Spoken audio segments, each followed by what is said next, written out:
Welcome, folks, to the Andy Social Podcast. My name is Andy Dowling.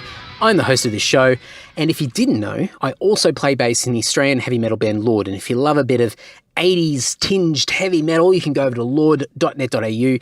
We've got heaps of stuff over there, our Spotify playlists, video clips, our whole back catalogue, links to go and buy our merchandise and our music. Everything's over there. If you just want a little bit of a taste of what we're all about, go to lord.net.au. All of our social media links and everything are over there as well. You can go and check out our Instagram pages as well if you want to get a little bit of a behind-the-scenes look at what we were doing the other weekend, where we were filming a video clip for an upcoming unreleased song from our unannounced, unreleased new album that's coming out soon. That was a real tongue twister to get out of my mouth just then, but go and search for me at Andy Dowling on Instagram, and there's a bunch of videos over there. You can check out some behind-the-scenes hair twirling. But we've got some new music coming very, very soon. Not a lot of information, very frustrating because I just want to get it out there, but stay tuned, keep following us, keep checking the website as well. We're going to have some really, really cool stuff for you very, very shortly. In addition to playing in a heavy metal band, I also host the Self-Starter podcast, which is all about small business, self-employment and freelancing. If you know anybody that's looking to escape the cubicle, earn a little bit of pocket money on the side, or start their own business, or maybe you're one of those people, definitely go over to selfstarter.com.au, or you can search for Self-Starter in your podcast player right now. Well, not right now, wait until this is over. And you can check out all the episodes. There's a blog over there as well, and that's just been going really, really well. So as I say in every single episode of the Andy Social Podcast, thank you so much to everybody that continues to support all the things that I'm involved with outside of this podcast, being the band and Self-Starter and whatever the hell else I get involved with. It means a hell of a lot. So thank you, thank you, thank you. Now, this week's shout out. If you are brand new to the podcast, each and every week I thank somebody that supports me, supports the band, supports anything that I'm involved with. And it can be things such as messages of encouragement, guest recommendations, shouting me a beer via the PayPal button over at andysocial.net. It could be buying some merchandise from the online store, whatever. It doesn't matter. A bit of social media love, sharing, retweeting, liking, commenting, all that sort of stuff. It goes a long way. Every little action that people do, that little 1% more, is just big for me, and it means the world to me, and I really, really appreciate it. So thank you so much for everybody that continues to do amazing things for me. But every week I thank one person. I put them on public record, put their name out there, and it's the least that I can do. It's just one little gesture to say thank you, and I also send something out in the post because we all like getting something in the mail. So this week's shout out is for Lachlan McLeod. Now, Lachlan is from Melbourne, and I met Lachlan at our recent show at Max Watts in Melbourne. We headlined the Metal United Down Under festival at Max Watts. I think it was the 22nd of September. But I met Lachlan after the show, and actually Simon Lewis, previous podcast guest of the Andy Social Podcast, introduced me to Lachlan, and I got chatting to Lachlan a bit after the show, and then Lachlan actually has a blog and his own podcast, and he put up this really, really cool review of the show and us on his blog, and I will link to it. It's Lachlan McLeod, and I'm so bad at pronunciation, but it's LACHLANMCLEOD. I'm pretty sure that's McLeod, isn't it? It's not McLeod. It's McLeod. So lachlanmcleod.blogspot.com, or you can search for the Lachlan McLeod Show as well on your podcast player as well. He's got his podcast show. But I wanted to read out really quickly, and you'll have to bear with me because I suck at reading things out. But Lachlan left a really, really cool review from the show and just from our encounter as well. And I thought I'd read it out because it's just really generous and just means a lot to me. And I just want to be able to repay the generosity back to you, Lachlan, as well. But I'll quickly read, and bear with me, folks. Lord were the headliners on this occasion, and I couldn't have been more pleased. This was the closest I'd ever been, which made it more memorable. It also helped that it was a well-rounded set. I joined in with the pirate-themed Terranel Del Mar, as I always do. I also got right into Set in Stone, which has become Gary's and I's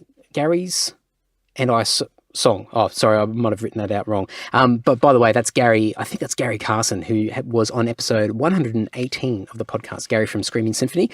Covering all bases, Lord played part of the Maiden classic, Heaven Can Wait, to a tremendous reaction. That's very true. We did play Heaven Can Wait. It was a lot of fun.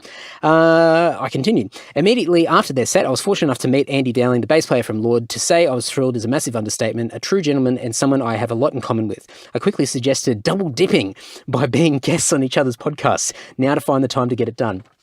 Double dipping, I love that term. But yes, absolutely, Lachlan. Let's do each other's podcast. I'd love to get you on. I think you've got a lot of cool things to say and a really interesting story as well. So we'll definitely work that out sometime in the near future. And I'm more than happy, and I'd love to be on yours as well. So please shoot me a message when you hear this. I'm going to send you out some stuff in the post. I've got a lot of crap lying around the house, but we all like getting something in the mail, and it's a bit of a surprise and just the least that I can do for your generosity and kind words. So thank you very much, Lachlan. Really, really appreciate it.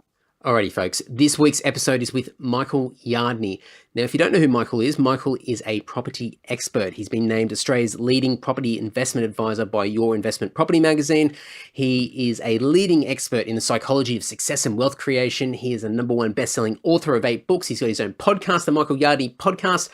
He does a lot of stuff. He has been in the game for the past several decades. He has amassed a considerable amount of success and wealth, and somebody that I certainly pay attention to and look up to and have a lot of respect for. So when he's got something to say, I am all ears. I'm a massive fan of his podcast. I've got a real fascination with property investment, although to be completely honest, I know bugger all, but it's interesting nonetheless. And in one particular facet of his podcast, he has his mindset moments, which I really, really enjoy. And it's all about getting a different perspective and learning to change your behaviors and look at things from probably a more glass half full perspective rather than a glass half empty outlook. So we talk about a lot of this in this podcast. I'm going to have links to everything that Michael's involved with in the show notes over at andysocial.net. You can also scroll down in your podcast player. You should be able to click on the links, but you can go to michaelyardney.com, and that is his big portal to everything that he's involved with. There's a lot of information there. So this chat is really, really great. If you are in the market to buy your first property, or your second or your third or your fifth or whatever it might be, Michael's got some really good advice and perspective here. And there's a lot of comments here to take away. And I certainly got a lot out of having this great chat with Michael. So enough of me. Please enjoy this really, really great chat with Michael Yardney. Would you be able to give a little bit of your origin story? And before kicking in, one thing that sort of frames this quite well is that I read online that your first property was purchased with a $2,000 deposit, which nowadays is pretty unbelievable. So just a bit of your background, a bit of your origin story. Having said that, there was a lot of money in those days. Absolutely. Well, Andy, I started in property investment in the early 1970s. I was in my early 20s. I'd actually saved a little bit of money. I worked part-time while I went to university and saved a deposit. And I knew I wanted to be rich at those days. And so property investment seemed like the way to go. I didn't have enough deposit to do it on my own. We bought a property in Light Street, South Caulfield, and I made all the classic beginner mistakes. It was one of the first properties I saw. It was right close to where I lived, where I went to school, around the corner from where my mother went shopping. It was in my own backyard. But fortunately, it worked out for me. We paid $18,000. I actually went halves with my parents. I put $2,000 deposit, and we got $12 a week rent, and I was so excited. Really what happened, though, was the Labor government came in, inflation went wild, and that property went up in value so much. A few years later, I had enough equity to buy another one. Then I got married a few years afterwards, and I made another mistake. I actually sold my properties. I sold that first property for a half share of it had gone up to $32,000. I bought it back from my mum with my wife Pam now in the early 2000s for $256,000, and since then we've built 2 townhouses on it. So my first property, $18,000 all those years ago, is worth over $2 million today, Andy. It's incredible. And as you mentioned earlier, money definitely has a different value back then compared to now, sorry. Sure. But it's obviously that long-term approach and having that patience is definitely a key sort of factor with a lot of these things as far as investing for your future. Well, who wouldn't have liked to buy the house their parents bought for the price their parents paid years ago? Absolutely. Absolutely. Especially when you sort of look online, you look at a property value and you see the history online now, which is fantastic. There's a lot more transparency these days. And you look at some of those prior sale prices for a particular property and you just think, geez, I wish I was, I had my wits about me, even just 10 years ago. But it's just incredible to see that progress. But there's always reasons not to, and at the moment, Andy, there's lots of negative media and people are nervous about the future.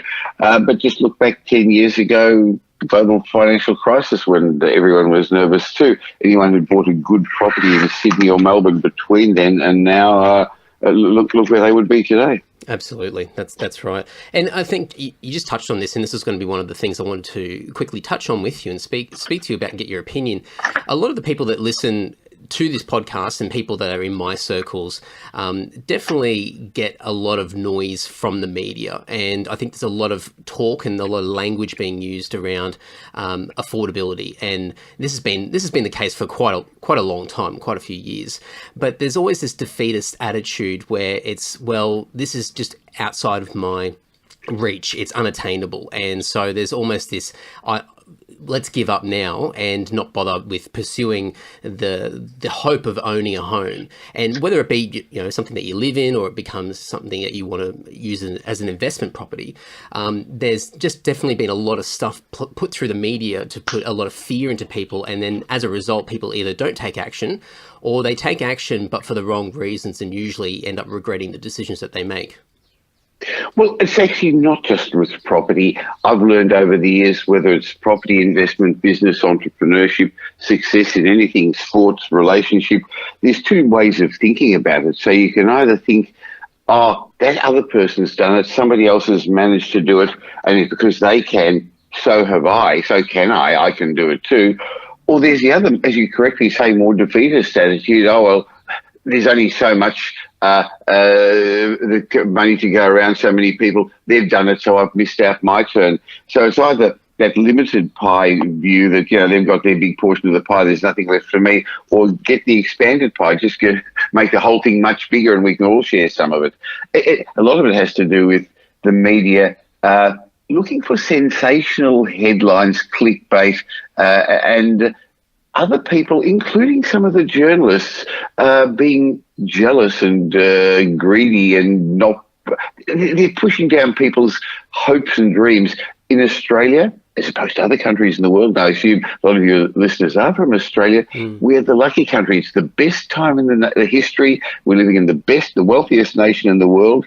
Anyone can do it if they give it a try. And just touching on some of those things, what do you think are some of the, I guess, those hot topics that are myths that are being put out there at the moment that people are sort of getting distracted by? Is there anything particular that you're noticing, even just over the last couple of years, that have just been something that's been elevated and focused on far more than necessary? Well, at the moment, we're experiencing a crisis in confidence. People are nervous. People are worried. They're hearing that there's a property bubble that's going to burst. They're hearing values of homes are going down. They're hearing that there's a whole generation of people who will never be able to afford a home. And it's related to the way the media wants to draw our attention. Negative news sells better than positive news. Interestingly, times aren't that bad. The fundamentals are good. Our economy is doing well. Anyone who wants a job can get a job. Population growth is growing nicely, which is going to underpin our economy. Having said that, I'm finding people more nervous than they were 10 years ago during the global financial crisis, when we had real reason to be nervous. We had no idea what was going on. The world was going broke. Countries were going bankrupt. Big institutions were going bankrupt. So the media just loves scaring us. And unfortunately, the media has changed. There are very few good commentators in the mainstream press, in the big press. It's now left to journalists who are chasing clickbait through following media releases that are being put out. So they're nice people, they're just inexperienced. That's one of the hard things I think people have at the moment, that challenge of trying to cut through the noise. We've got so much information at our fingertips now, and it gets to a point where there's just so much noise out there that you're really trying to identify and understand what is fact and what is fiction. And it's really, really difficult when there's a lot of stuff, as you mentioned before, that's been sensationalized and blown out of proportion. And so for people that might be naturally, they have a tendency to naturally sort of lean on the risk side of things. So they're always looking at things from a potentially like a glass half full perspective, glass half empty, I should say, then it's really, really hard to sort of find the right commentary out there. Well, unfortunately, it's very easy to look good today. You can get a website, you can get a LinkedIn presence. I found somebody recently who opened up a LinkedIn account and had 14,000 friends and contacts within 2 weeks. Don't know how he did it, but you can actually make yourself look bigger and better than you are without having to have had a track record. That's one of the downsides of social media, I guess, and so therefore it's easy for people with a vested interest to go out there and take advantage of people. Happens every cycle where there's a new wave of people who've never experienced this before, and they're open to suggestion from the next round of gurus who are there to take their money with scams, or the journalists who, I speak to them. I continuously get contacted by the media, and there's some really nice people out there in the media, but most of them are young. Most of them haven't got their own home. Most of the property journalists haven't got the experience, the perspective that you can only get from doing the hard yards and having all the failures. So I'm a real success at failure. I'm going to be 66 next month. I've been investing for over 40 years. Boy, have I learned a lot of lessons. And that's when I'm speaking to other people in my generation, my age group, or other commentators who've been around. They're not worried. This is normal. This is what has to happen after every boom. There's a downturn. The bigger the boom, the bigger the downturn. And then next cycle gets set. Each boom sets itself up for the next downturn as each downturn sets itself up for the next upturn. And for the 6,500 years that they've been recording calendars and days and histories, spring always follows winter. It has for 6,500 years. I'm putting my money on spring following winter again this time around. That's a good bet. I think it's one of those things where, especially where people that haven't had as much life experience can't see that long term, and it's a lot difficult. Yeah. It's a lot more difficult to sort of plan ahead and envision what's going to happen. But I think when you can understand that it's completely fine to make mistakes, and sometimes taking action, and I use that in a very sort of, not in a reckless sort of manner, but to take action and to experiment along the way, but also to not panic and have that long-term approach would certainly pay dividends later on. When I first started investing, I knew none of this stuff. First of all, there wasn't the internet. There were very few books. Most of them were American about property investment. Statistics came out a year or more in arrears. In other words, you had no idea about what house values were doing. And so I, as I said, bought in my comfort zone, close to where I lived, close to where I went to school. I just happened to luck it out. So today, there's the other extreme. There's too much information, too much statistics, and as you said, it's actually hard to sort out what to do. And when everything looks important, how do you understand the priorities? And if everything's important, I guess nothing's important.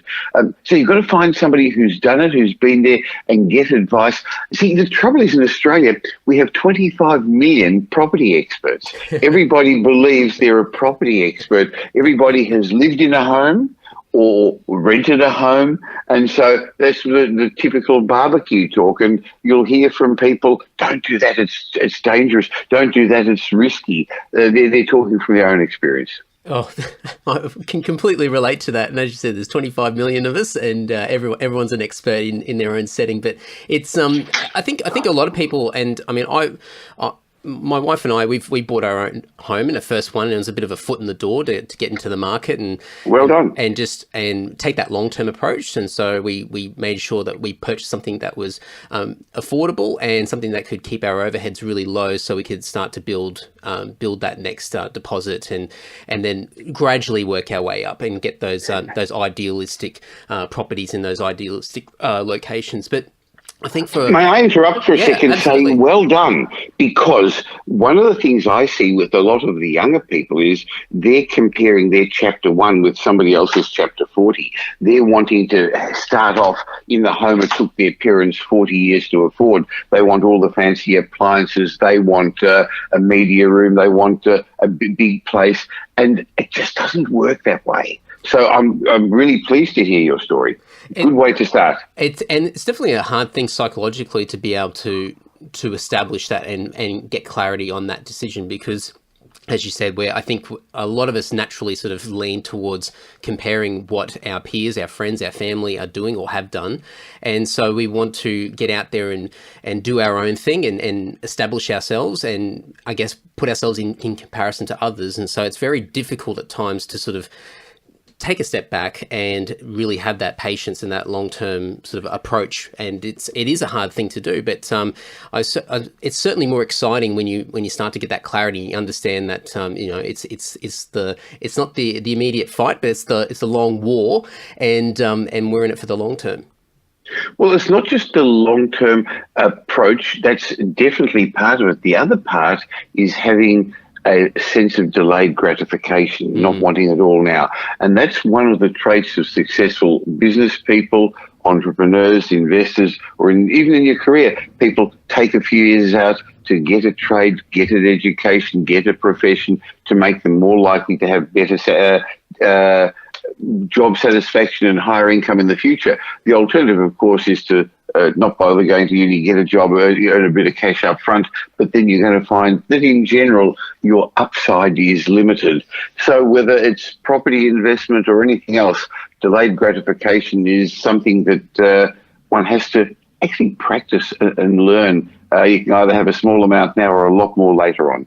Yeah, that's it. It can be a very difficult thing to grasp and practice, but it certainly can have dramatic benefits as well by practicing that. And just off the back of what you said there and bringing that up, a big thing, and I listen to your podcast, and for me, I'm not somebody that is completely immersed in the property investment world, and I don't know a lot about it, but I really get a lot of value out of it because of the mindset aspects of your podcast, and a lot of it around that psychology of success and also building wealth. And I've looked at your long list of books that you've been a part of. You've co-authored or authored yourself, and but one book in particular that I think was one of the more recent ones that you've put out is the Rich Habits, Poor Habits book that you co-wrote with Tom Corley. Tom Corley. Yeah. And it's something that I find quite fascinating, and I'm really interested about. I'd like to just touch on it just briefly with you, because I think a lot of things that we do in day-to-day life, our habits, our mannerisms, the language that we use, we don't realize, but it's actually probably poor habits that we have embraced and we've inherited from family and friends and our environment and school and all sorts of things, and it actually holds us back, but we don't really understand, or we don't have that clarity. And I think your approach is trying to change that mindset and that perspective to look at things from a different angle. Well, what I've learned over the years, and it took me a long time to learn this, but when I suddenly realized that personal development, improving yourself, changing yourself, makes a big difference. And if you don't grow to be another level in all sorts of ways, you're never going to maintain the wealth that most of us want. Let me put it a different way. I believe if you took all the money in the world and distributed it evenly, it would be back in the same proportions again pretty quickly. Because if you suddenly attain wealth, get a lottery win, get an inheritance, get a raise, if you don't know how to handle the money, you tend to lose it. So I've learned that whether it's sport, whether it's music, whether it's psychology, whatever business, property investment, whichever your area of interest is, a lot of it has to do with your headspace and your mindset. The other thing I learned over the years is that people learned a lot of the way they think about everything in their life before the age of 9 or 10. See, we are today a product of what our parents taught us in the first years of our life. They were our models, our role models, and things we heard, things we saw, things we experienced as a child. In those days, with the mind of a child not being able to interpret it right, but they'll perceive it the way we did as a kid, is still underneath us today. So a large percentage of what we do every day is done by habit. It's the shortcuts our mind takes to make us more efficient, so you don't have to keep thinking about things. But these shortcuts that it takes are probably not relevant today, or as relevant because the way you're thinking about them was related to the way you learned it as a child. So yes, the mindset moments in my podcast, I think I continue to get the most reviews about that. They're the most exciting bit, the most bit that people want. And it's thrown in there because if we just teach people money or finance or property and they don't know how to improve themselves, and they're never going to get to the next level. So people have got rich habits, poor habits. People are driving around with one foot on the brake as well as one on the accelerator. The accelerator, we've got all these empowering beliefs, but boy, we all got a list of disempowering beliefs, even the most successful of us, Andy. It's that foundation, isn't it? You need that foundation of being able to look at things and approach things and have your behaviour be directed in that appropriate direction in order to build and then maintain that wealth or that success or whatever that success means to you. And that's up to interpretation of the individual, but you need that foundation.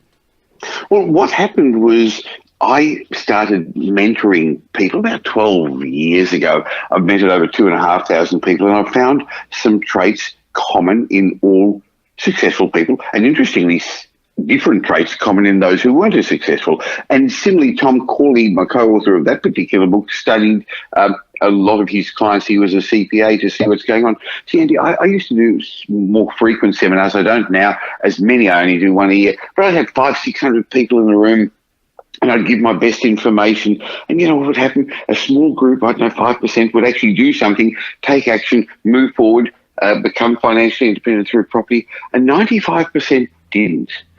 And so I thought, I'm not doing it right. So I gave longer seminars. I gave all-day ones. I gave weekend ones. I've had guest speakers. And the same thing happened. A really small group of people took action and the majority didn't. And that used to disturb me because I wanted to be good at what I was doing. And I realised it all has to do with it. I eventually realised it all has to do with their mindset. And I mean, how did you navigate that? I guess moving forward, when you identified that, was there something that you tweaked from your approach and your delivery, or I mean, really, it comes back to the individual themselves and their own set of circumstances because everybody's variables. I mean, they're so varied, you know. So it's very difficult to cut through to people and their own set of circumstances. But I guess part of having those mindset moments is helping people develop those tools and get better at looking at things from the right perspective. But was there things that you had to do as far as the delivery of your message out there with those conferences that you were holding to try and capture more of those people? Well, I guess the delivery changed from not just speaking about property and wealth creation and finance, but actually talking about mindset, because most people didn't recognize that. Because what they're doing is, no one wants to be bad. No one wants to be poor. They just keep doing the same things over and over again, not recognizing that it's not going to get any different. So the first thing is for them to recognize their poor learning that they had as a child, because most of us didn't have good mentors. So our parents were well-meaning, but people weren't very rich. So when I say put up your hands, who's got multi-millionaire parents in the room, occasionally one of my kids is in the room and they put up their hands, and that's actually a bit of fun. But otherwise, every now and then there's somebody who puts their hand up and I say, don't you think the conversations around their kitchen table are different than conversations around your kitchen table when you grew up? So it's just what happened naturally there. So first of all, you've got to recognise that you've got to remove some of the disempowering beliefs and replace them. See, I grew up in a very poor household. My father's idea of financial freedom, of how to attain it, was winning the lottery. Every Saturday morning he'd sit at the kitchen table having a cigarette and drinking a black coffee, and he would write down the list of all the things he was actually going to do when he won the lottery that night. Yeah, he never won it. I mean, he won little bits to actually get him to buy lottery tickets again. So clearly gambling's a tax for people who can't do maths, but that's the best financial plan that most people have. They don't know different. And a lot more focused on that risk and you know, certainly from me and being a few years younger, but even me growing up, you know, certainly seeing my grandparents, my parents and other friends and their families, the way that they spoke about money in general was always it wasn't freely spoken about. It wasn't something that was just comfortably discussed, and wasn't a topic that we'd all gravitate towards. And if it was discussed, then it was usually under negative circumstances. So there's always an element of fear. Interesting, isn't it? Yeah, that's right. dirty money, filthy rich. They must have raped Robbers and pillaged to get their money. So if you grow up with all these bad thoughts about money and you believe you're a good person, but you want to get wealthy, then again, yes, what I was saying, you're driving around with one foot on the accelerator and one on the brake. You want to become wealthy, but on the other hand, you think, oh, that's not right. And it's interesting. All this is at a subconscious level. So that's why I see a lot of people sabotage themselves financially and in business as well. So some people are scared of failing. Others are actually scared of succeeding because they're not sure they deserve it. Well, it's also that, I mean, people have embraced it in the past, but it's such a bad thing. I mean, we've got that tall poppy syndrome in Australia, and I think it's gotten better over the years, but it's still there. And in some ways, people have embraced it as this symbol of pride in our culture that, we cut people down and keep everybody grounded and nobody can get their head above the rest. And I think that's held back a lot of people from really sort of pursuing things that they are passionate about and want to succeed in, whether it be something that's financially related or something that's development for themselves. I think a lot of people are reluctant to take that step out of fear of being ridiculed by other people. Andy, that's an interesting point because you mentioned a while ago that one of my books is being co-authored with Tom Corley, who's American, and he comes here every year to our 5-day workshop wealth retreat. I mentioned this tall poppy syndrome to him a couple of years ago. He said, what? They don't have that in America. They certainly don't. In America, they admire entrepreneurs. They admire successful people. They aspire to become that way. And this is one of the traits of successful people.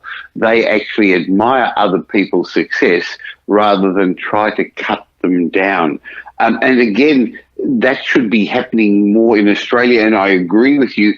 It is less than it was before, but it's definitely out there still. And that's what's held people back. Well, I'm sorry, one of the many things that holds people back. Well, that's right. And in your opinion, where do you think a lot of that's come from in our culture with the tall poppy syndrome? Because obviously, I agree. Like when you turn to the United States and you see it through their culture and the way they talk, and I've got a lot of friends from the United States, they don't have that. They really celebrate each other and their success and really push people to be unashamed with what they want to do and be passionate about the things that they love in their life. And here it's very different. But where do you think some of that stuff has come from in our culture? That's interesting because we're both reasonably young nations, which both came out of bondage not that many hundred years ago from England. Having said that, in Australia, there seems to be more a culture of the world owes you something, an entitlement mentality, and we should all be much the same. Now, I have no issue with us all being the same. I want to drag people up and come to the top rather than drag people down. But there seems to be more an entitlement that the government owes us. I actually only a couple of days ago read that almost half of our nation receives a government benefit of some sort or another. And considering we ranked amongst the wealthiest countries in the world, and recently the Credit Suisse report said we got the wealthiest median income in the world, and the fact that our poor people are wealthier than most wealthy people in other countries, when you look at all those third world countries, why do we still feel that way? And I think it's the way, in many ways, we were brought up. People will be parents who are a bit embarrassed that they haven't been as successful as other people will then knock others down so that they don't feel as bad about their lack of success.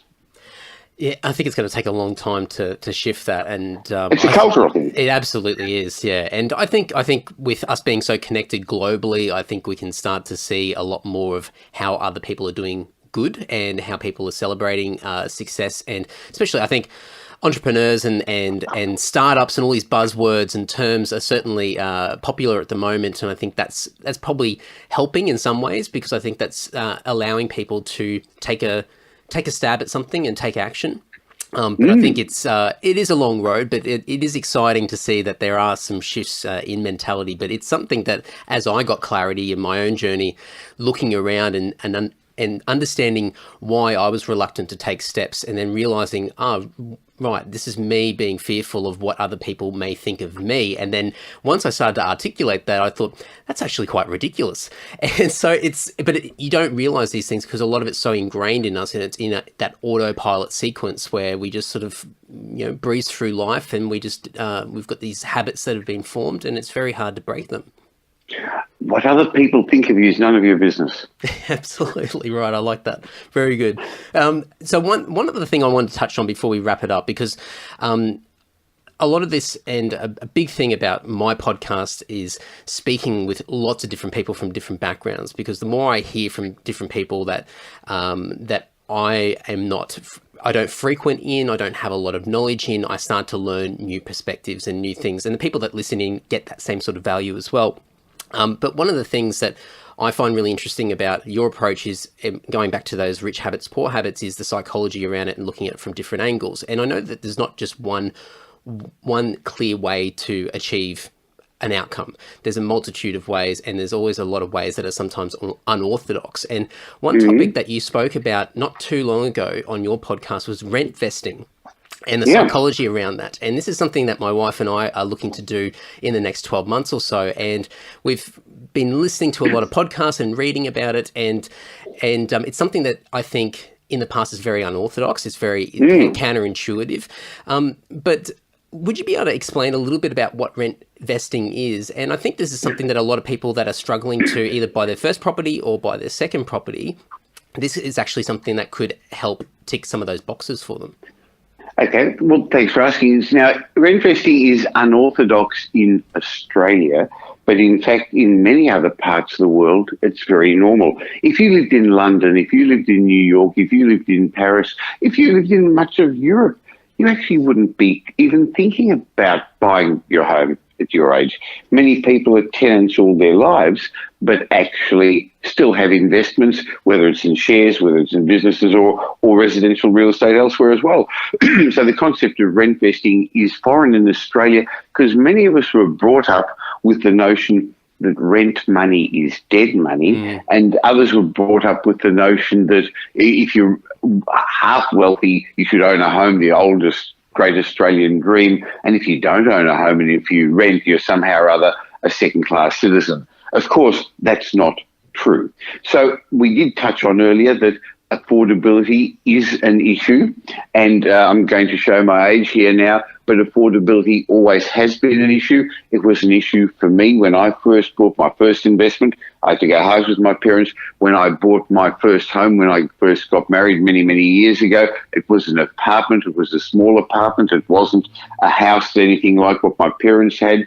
So affordability has always been an issue. And interestingly, one study after the other shows that it's actually not harder today than it was before. I think what's different is the expectations of what people wanting to get into is higher today. Young people want to start at a high level. Having said that, the concept is that if you can't afford to own a property where you want to live, you should rent, and in the meantime, use your money elsewhere to buy an investment in an area where you can afford. And that's a good concept as long as the area you can afford is still an investment grade area rather than a secondary area. So people say, well, what about this rent money being dead money? And I'd give an example, Andy. Imagine we both live in an apartment building next door to each other. And one day we meet out in the corridor and I say, I'm sick of this. Every month, Andy, I've got to actually pay some body corporate fees and I've got to pay some maintenance and insurance. I've got a deal. Why don't you live in my apartment for a year and I'll live in yours? You give me $500 a week rent. I give you $500 a week rent. So my rent money isn't dead money because actually somebody else is paying me money. I'm getting a cash flow neutral. Having said that, though, all of a sudden, my expenses are tax deductible. The outgoings, the body corporate fees, I get depreciation allowance maybe, and the repairs and maintenance are actually a tax deduction. So cash flow wise, it makes a lot of sense as long as you then use your money productively to make money in a growing asset that's going to give you good benefits. Then living in a nice place that you can't afford, as long as you don't go to the top, and using your money wisely, the concept of rent vesting, it has become the way a lot of people have got their foot into the property market. I see no issue with that at all. And I think one of the Because you weighed up the pros and cons when you spoke about it, and I think the biggest con that was there was just the psychology around it. It was having to get past that whole, as you said before, rent money is dead money, that thing that we've been told for decades. And once you get past that, I think, and that's one of the biggest hurdles, as long as you're disciplined and you're approaching it, relatively sensibly with those expenses and then the way that you sort of, I guess, budget these decisions that you make, it's actually quite a positive strategic move to make. Definitely. Having said that, you've got to have a longish time frame. So if you're a beginner and you say, okay, this is my first property and I'm going to buy an investment property first and then I'm going to buy a home, really you can't buy a property every year. It's going to take time for the equity to grow, your savings for the next deposit, serviceability. So you would have to have sensible timeframes that it may take quite a few years before you can get into that ideal home, which may be a little bit more expensive, but it's definitely a great stepping stone into the property market. And I think also the other thing is with rent vesting, another positive is that you can live in an area that provides more opportunity. And that brings other types of return on investment. So, career opportunity, time, absolutely, networking, different contacts, different opportunities in a range of different ways. And so you get a lot of additional value, not just by the mechanics of, building that next deposit for, or making it cash flow neutral. So there's definitely a number of different benefits there. The cons are generally emotional. So the pros are very positive, like you said a moment ago, and the cons are, it's not my own home. I can't put a picture on the wall without asking landlord's permission. I could get kicked out. But in fact, most investors don't want to kick out their tenants. They were there for long-term investment. So most tenants have got good security. And I actually know that in a number of my properties, I have got people who are rent investors who rent in some of the places that I own, some nicer properties, and because they wanted to get into school zones, for example, with their kids, and have kept their old home that they used to move out, they moved out of it and kept that as an investment property. I love it. I've got so many things to think about after our chat. Certainly inspired, and it's something that I've found since getting into the market, certainly getting excited about the future long term, and just looking at what I can do and what we can do as my wife and I, and what we can do to sort of build that wealth and build that success for both of us. And there's a lot of ways of doing it, but I think the biggest thing that I'm seeing is looking at it from a different angle, and there's not just one correct way, but also having that patience there as well. I think that's an important factor, that you've actually got to have the patience and delayed gratification, and then realise there isn't just one way, as you clearly said, but the other way is to get good mentors around you, not to try and do it all yourself. One of the big things that changed my life and my growth in personally and in my business is getting mentors who you can stand on their shoulders and you end up seeing much, much further. They're there to see your blind spots. They're there to correct you. They're there to keep you aligned. So be careful, though, because there's lots of mentoring programs that are really salespeople, marketers in disguise, trying to sell you something. And some of these mentors can be virtual, such as listening to podcasts like this, reading blogs. So you don't necessarily have to see them or pay them. But on the other hand, you also probably should invest in getting mentors and coaches, just like all the sports people have coaches who help them achieve the goals that they couldn't have achieved on their own. Surrounding yourself with a good team. Important. Absolutely. Well, Michael, I am going to link to absolutely everything that you're involved with. I went through your website the other day and I thought, oh, geez, there's a lot of stuff here that you've been involved with. And as you know, you've got a long career there. So I'm going to make sure that everybody has got plenty of opportunities to learn more about you and what you've achieved. And Michael, thank you so much for your time, and look forward to continuing to listen to the podcast as well. My pleasure. Let me leave you with one thought for your listeners. Wealth is the transfer of money from the impatient to the patient. I love it. Not my thought. It's Warren Buffett's, but it's true. Well, I think that's a good person that they can come from as well. So fantastic. Thank you very much, Michael. My pleasure. Thank you, folks. Hope you enjoyed that chat with Michael Yardney. If you want to reach out to Michael and learn a little bit more about all the things he's involved in, and there's quite a few things, you can go to michaelyardney.com. He's also on Facebook, Twitter, LinkedIn, Google+, of all things. I might have to go and check out Google Plus again. I don't know, maybe. I don't know what's going on over there. He's also got his own YouTube channel. I digress. But if you go to michaelyardney.com, there's all the information there, all the links. He's got his blog, his newsletter, his podcast. There is so much information there. It's really, really valuable if you want to learn more about Michael and all the things he's involved in. As always, you can go to the show notes as well over at andysocial.net. If you click in your podcast player for the show notes for this episode, I'll have clickable links there, including direct links to all 8 of the books that Michael has authored.